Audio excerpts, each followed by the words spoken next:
En los mármoles helados del Palacio Imperial, un emperador contemplaba el rostro de su esposa muerta. Popea Sabina yacía inmóvil, con el vientre desgarrado y la mirada vacía clavada en el techo dorado. Su sangre había empapado las sábanas de seda púrpura, manchando para siempre el lecho donde había concebido al heredero que jamás nacería. Nerón temblaba, no de dolor, sino de algo más oscuro, una obsesión que comenzaba a devorarle el alma como un cáncer. Sus ojos recorrían cada línea del rostro sin vida, memorizando cada curva, cada sombra, como si pudiera resucitarla con la fuerza de su mirada. Dicen que el cuerpo no miente, y el de Nerón contaba una historia de locura que aún no había tocado fondo. Porque en ese momento, mientras acariciaba los cabellos dorados de la mujer que había matado con sus propias manos, el emperador no lloraba por la pérdida. Sonreía. Y esa sonrisa helaba la sangre de todos los que la presenciaron, porque intuían que la muerte de Popea no era el final de la tragedia, sino apenas el comienzo de algo mucho peor. Fue entonces cuando lo vio. Entre los esclavos que se apresuraban a limpiar la escena del crimen, un joven de apenas 15 años alzó la mirada. Su rostro, iluminado por las antorchas, poseía una semejanza inquietante con la emperatriz muerta. Los mismos ojos almendrados, la misma estructura ósea delicada, los mismos labios curvados en un gesto que parecía esculpido por los dioses. Esporo no sabía que acababa de firmar su sentencia de muerte en vida. No sabía que su cuerpo ya no le pertenecía, que su destino acababa de sellarse con la sangre de una mujer asesinada. En un instante, dejó de ser un liberto anónimo para convertirse en el objeto de la fantasía más retorcida del hombre más poderoso del mundo. Para entender cómo se llegó a esta pesadilla, hay que retroceder hasta los días en que Roma aún creía que sus emperadores eran dioses, no monstruos disfrazados de hombres. Nerón nació el 15 de diciembre del año 37, en Antium, bajo el nombre de Lucio Domicio Aenobarbo. Su madre, Agripina la Menor, era una mujer de ambiciones ilimitadas y escrúpulos inexistentes. Su padre biológico, Gneo Domicio Aenobarbo, murió cuando el niño tenía apenas 3 años, pero no antes de profetizar que cualquier descendencia suya traería desgracia al imperio. No se equivocó. Agripina se casó con su tío Claudio en el año 49, convirtiendo a su hijo en heredero del trono por adopción. Durante esos años formativos, el futuro emperador recibió la mejor educación que el dinero podía comprar: filosofía con Séneca, retórica con los mejores maestros de Roma, música y poesía con artistas griegos. Pero ningún tutor pudo corregir lo que la naturaleza y la crianza habían torcido en su alma. Desde pequeño, Nerón mostró una fascinación morbosa por el control absoluto. Torturaba esclavos por diversión. Organizaba ejecuciones ficticias con prisioneros reales. Y se deleitaba viendo el terror en los ojos de quienes no podían defenderse. Su madre, lejos de corregir estas tendencias, las alimentaba. Para Agripina, la crueldad era una herramienta política, y su hijo debía dominarla a la perfección. Cuando Claudio murió envenenado en el año 54, muy probablemente por orden de su propia esposa, Nerón ascendió al trono con apenas 17 años. Los primeros años de su reinado fueron relativamente estables, guiados por la mano férrea de Séneca y Burro. Pero el poder absoluto era como un veneno de acción lenta, y Nerón lo bebía gota a gota, día tras día. En el año 59 ordenó el asesinato de su propia madre. La mandó ejecutar tras varios intentos fallidos de envenenamiento y un naufragio orquestado que ella sobrevivió milagrosamente. Cuando finalmente logró matarla, Nerón no mostró remordimiento. Al contrario, se sintió liberado. Sin la sombra materna proyectándose sobre él, podía convertirse en el dios que creía ser. Fue entonces cuando conoció a Popea Sabina. Popea no era una mujer común. Hija de una familia noble, poseía una belleza que los cronistas describían como sobrenatural. Su cabello dorado brillaba como hilos de oro puro. Su piel era tan blanca que parecía tallada en mármol, y sus ojos verdes hipnotizaban a cualquier hombre que osara mirarla directamente. Pero su verdadero poder no residía en su físico, sino en su inteligencia. Sabía exactamente cómo manejar a los hombres poderosos, y Nerón era solo el más poderoso de todos. Cuando se conocieron en el año 58, ella estaba casada con Marco Salvio Otón, un noble romano que sería emperador años después. Pero eso no detuvo a Nerón. La deseó con una intensidad que rayaba en la demencia, y lo que Nerón deseaba, Nerón lo obtenía. Exilió a Otón a Lusitania bajo el pretexto de gobernarlo y se apropió de su esposa sin ceremonias. Su relación fue volcánica desde el principio. Popea no era una concubina sumisa, era una mujer que conocía su poder y lo ejercía sin piedad. Manipulaba al emperador con una facilidad pasmosa, alternando entre la pasión ardiente y el desprecio helado. Le exigía lujos imposibles, le pedía que ejecutara a sus enemigos, lo empujaba a actos de crueldad cada vez mayores para demostrar su amor. Y Nerón obedecía. Por ella divorció a su primera esposa, Octavia, y la mandó ejecutar bajo acusaciones falsas de adulterio. Por ella incendió barrios enteros de Roma para construir nuevos palacios. Por ella ordenó torturas públicas de cristianos, utilizándolos como antorchas humanas en sus jardines. Cada acto de barbarie era una declaración de amor hacia la mujer que había conquistado su alma. En el año 62 se casaron oficialmente y Popea se convirtió en emperatriz. Durante 3 años reinó a través de Nerón con una crueldad refinada que superaba incluso la del propio emperador. Pero tenía una obsesión que la consumía: darle un heredero al trono. Quedó embarazada en 2 ocasiones. La primera terminó en aborto espontáneo. La segunda parecía prometedora hasta que llegó esa noche fatídica del año 65. Los detalles varían según el cronista, pero el resultado fue siempre el mismo. En un arrebato de furia, algunos dicen que por celar a Popea con un gladiador, otros que por una discusión sobre los gastos del palacio, Nerón golpeó a su esposa embarazada con tal violencia que la mató junto al hijo que llevaba en el vientre. El impacto fue tan brutal que Popea comenzó a sangrar internamente y murió esa misma noche entre convulsiones y gritos de agonía. Cuando Nerón comprendió lo que había hecho, algo se rompió para siempre en su mente. No era remordimiento lo que sentía, sino pánico existencial. Había destruido lo único que realmente amaba, y ahora tenía que encontrar la manera de recuperarlo, o al menos de reemplazarlo.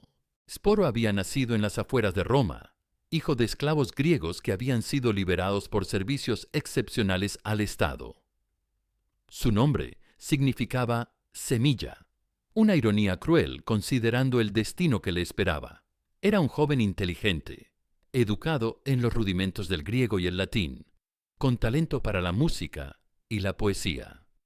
Su belleza andrógina había llamado la atención de varios nobles, pero nunca de forma tan peligrosa como aquel día fatídico en que cruzó su mirada con la del emperador doliente. Nerón lo mandó llamar esa misma noche. Sporo acudió pensando que tal vez le ofrecerían un puesto mejor en palacio, quizás como copista o músico personal. No podía imaginar el horror que le esperaba. El emperador lo recibió en los aposentos de Popea, que habían sido mantenidos exactamente como ella los había dejado. Sus vestidos seguían colgando en los armarios. Sus joyas brillaban sobre las mesas de mármol. Sus perfumes aún impregnaban el aire con esencias de rosas y jazmín. Era como un santuario dedicado a una diosa muerta. Nerón estudió al joven durante horas, caminando a su alrededor como un escultor que evalúa un bloque de mármol. Le hizo caminar, hablar, reír, llorar. le tocó el rostro con las mismas manos que habían acariciado a Popea. Y finalmente, con una sonrisa que helaba la sangre, pronunció las palabras que cambiarían la vida de Sporo para siempre. «Serás mi esposa, serás Popea». Sporo intentó huir esa primera noche. Los guardias lo capturaron antes de que llegara a las puertas del palacio. Cuando lo trajeron de vuelta, Nerón no mostró ira, sino una calma que era mucho más aterradora. Con voz pausada, le explicó su nuevo destino. Sería castrado quirúrgicamente para eliminar cualquier vestigio de masculinidad, entrenado para caminar y hablar como una mujer, maquillado y vestido para parecerse a la emperatriz muerta. Y finalmente, se casaría con él en una ceremonia pública que oficializaría su transformación. No era una propuesta, era una orden imperial, y desobedecerla significaba la muerte para él y para todos los esclavos liberados de su familia. Lo que siguió fue un proceso de deshumanización sistemática que duró meses. Los mejores médicos del imperio fueron convocados para realizar la castración con la precisión de una obra de arte. Utilizaron instrumentos quirúrgicos traídos de Alejandría, opio para mitigar el dolor, y técnicas desarrolladas para crear eunucos de harén que conservaran su belleza juvenil. Pero la cirugía fue solo el comienzo. Mientras Sporo se recuperaba de la mutilación, un ejército de especialistas trabajó en su transformación física. Cosmetólogos griegos aplicaron ácidos suaves para alisar su piel y eliminar cualquier rastro de vello corporal. Artistas egipcios diseñaron maquillajes permanentes que feminizaran sus rasgos. Maestros de la perfumería crearon mezclas de hormonas animales para alterar su desarrollo corporal. Los peluqueros imperiales estudiaron cada mechón del cabello de Popea, preservado como reliquia sagrada, para recrear exactamente su peinado. Los joyeros fundieron oro para crear réplicas exactas de sus diademas y collares. Los sastres tomaron las medidas de los vestidos de la emperatriz muerta y los ajustaron al cuerpo transformado del joven. Pero la transformación física no era suficiente para Nerón. También quería que Sporo pensara como Popea, hablara como ella, se moviera como ella. Contrató a las antiguas sirvientas de la emperatriz para que enseñaran al joven sus gestos característicos, sus expresiones faciales, sus manías y caprichos. Le hicieron memorizar conversaciones completas que había tenido con Nerón, como si fuera un actor ensayando para la representación más importante de su vida. Durante este proceso, Sporo perdió más que su cuerpo masculino. Perdió su nombre, su identidad, su voluntad. Los sirvientes recibieron órdenes de dirigirse a él como Sabina, el nombre familiar de Popea, y de tratarlo exactamente como habían tratado a la emperatriz. Comía en sus platos, dormía en su cama, usaba sus baños. Era como si la muerte de Popea hubiera sido solo una interrupción temporal, y ahora ella hubiera regresado en forma de este joven transformado. La mente de Sporo comenzó a fragmentarse bajo la presión. A veces se miraba en los espejos de plata pulida y no reconocía el rostro que le devolvía la mirada. Otras veces, en momentos de confusión total, llegaba a creer que realmente era Popea, que había sobrevivido milagrosamente al ataque de Nerón y que todos sus recuerdos de ser un joven liberto no eran más que pesadillas.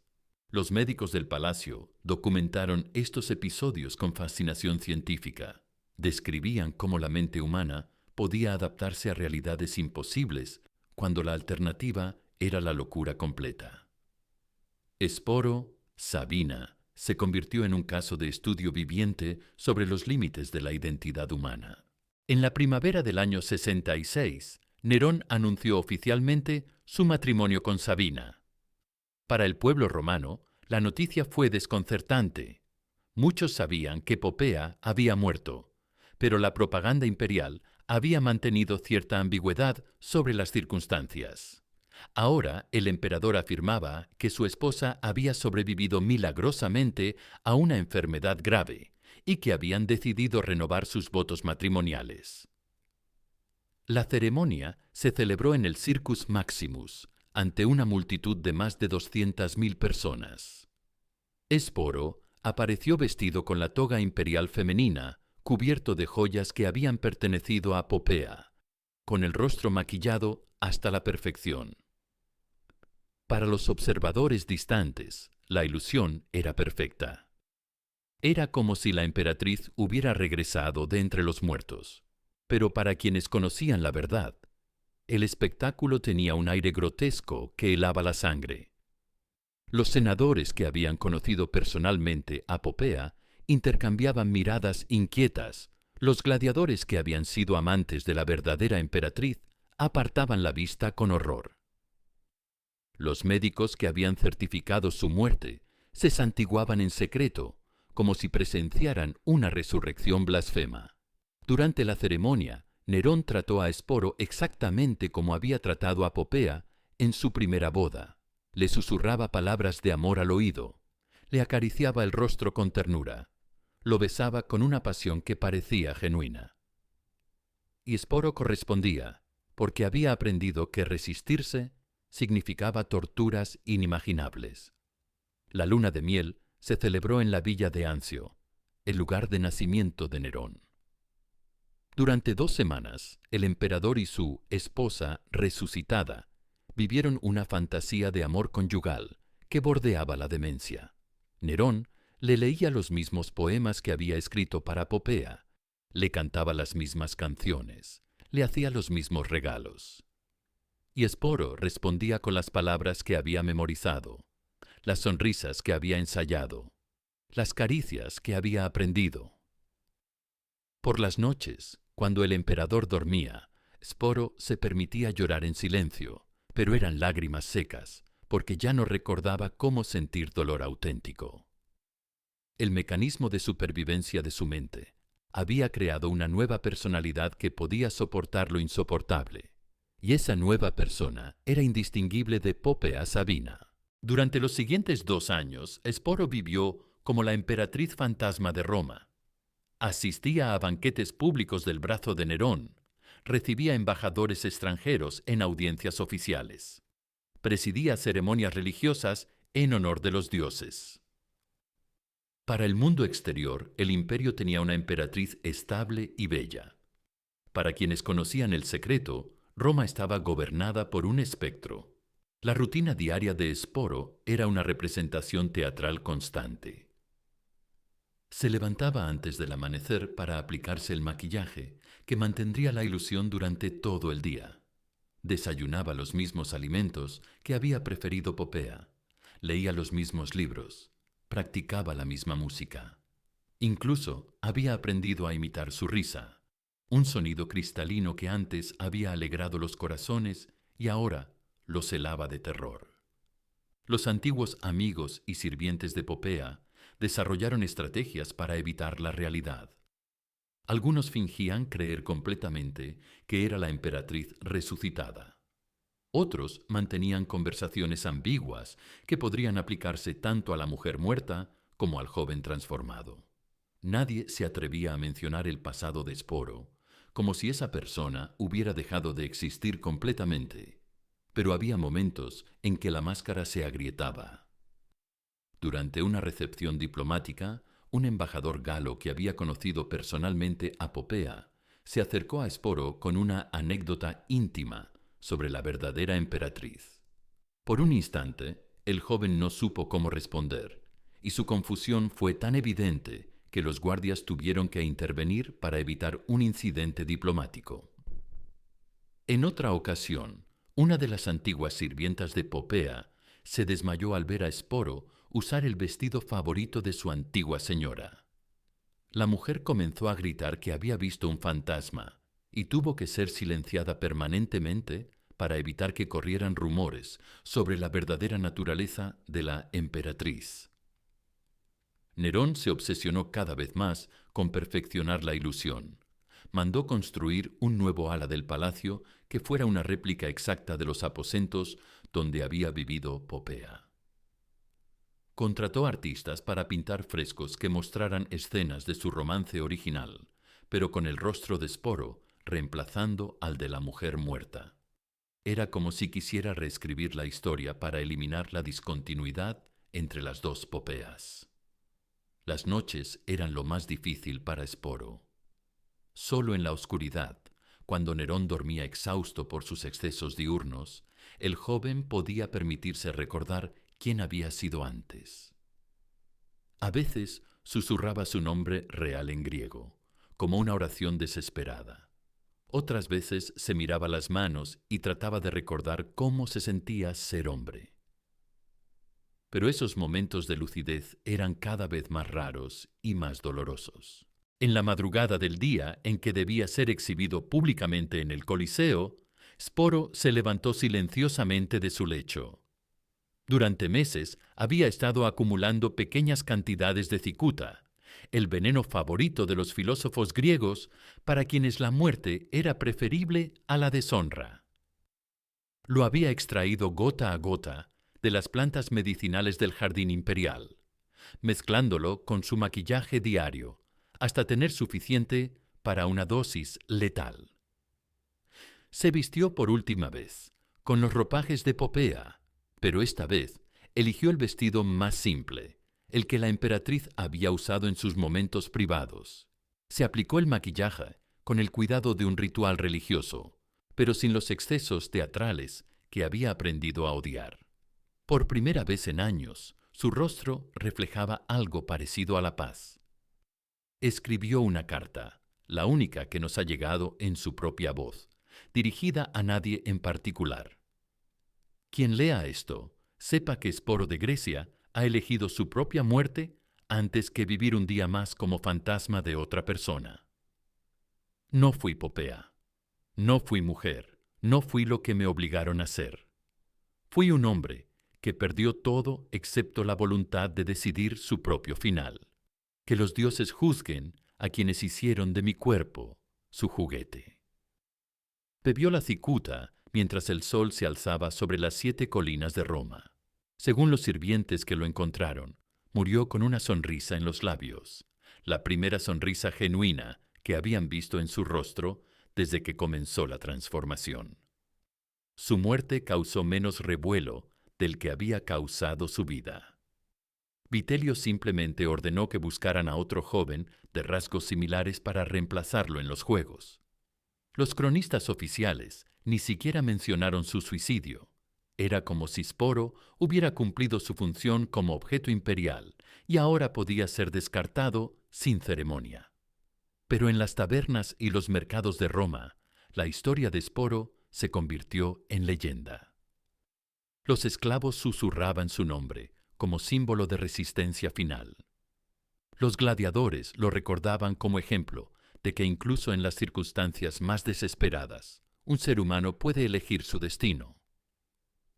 Las prostitutas del Subura rezaban por su alma, reconociendo en él a una víctima del mismo sistema que las explotaba a ellas. Siglos después, cuando los historiadores intentaron reconstruir los excesos del reinado de Nerón, el caso de Sporo se convirtió en el símbolo perfecto de hasta dónde puede llegar el poder absoluto cuando no encuentra límites.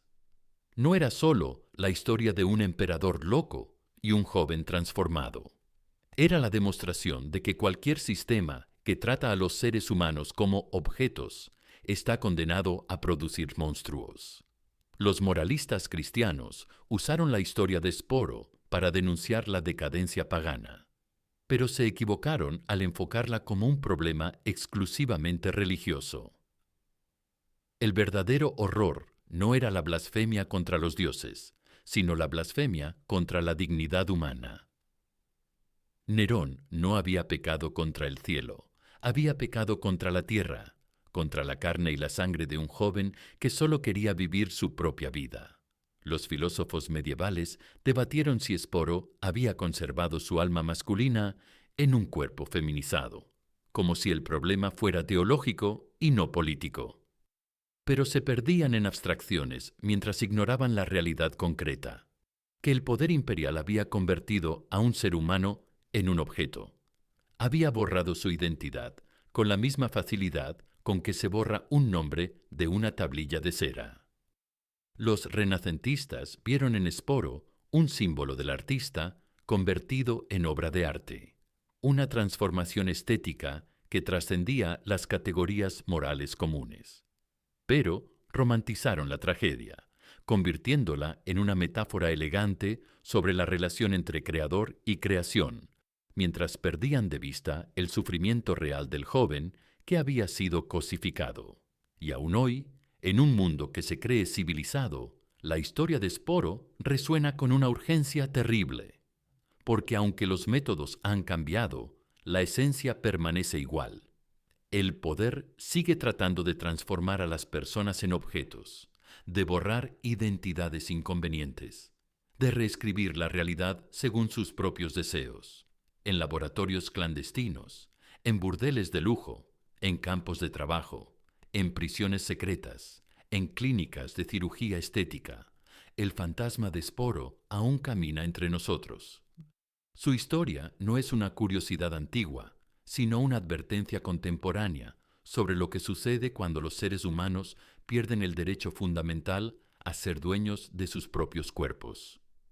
Esta es la historia de Sporo de Grecia, que no fue un esclavo, ni un eunuco, ni una esposa imperial.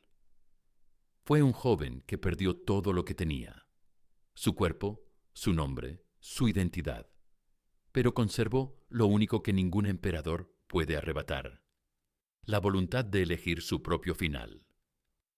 En un mundo donde el poder intenta convertir a las personas en marionetas, su última decisión fue cortar todos los hilos. Así mueren los imperios, no con el rugido de las batallas, sino con el silencio de quienes prefieren la muerte antes que vivir como objetos. Y así nacen las leyendas, no de los emperadores que creían ser dioses, sino de los mortales que conservaron su humanidad hasta el último aliento. Si esta historia te ha perturbado, entonces has entendido su mensaje. Si te ha hecho pensar en el precio de la dignidad humana, entonces Sporo no murió en vano, porque mientras recordemos su nombre, mientras contemos su historia, mientras nos rebelemos contra cualquier sistema que trate a las personas como cosas, su resistencia final seguirá viva.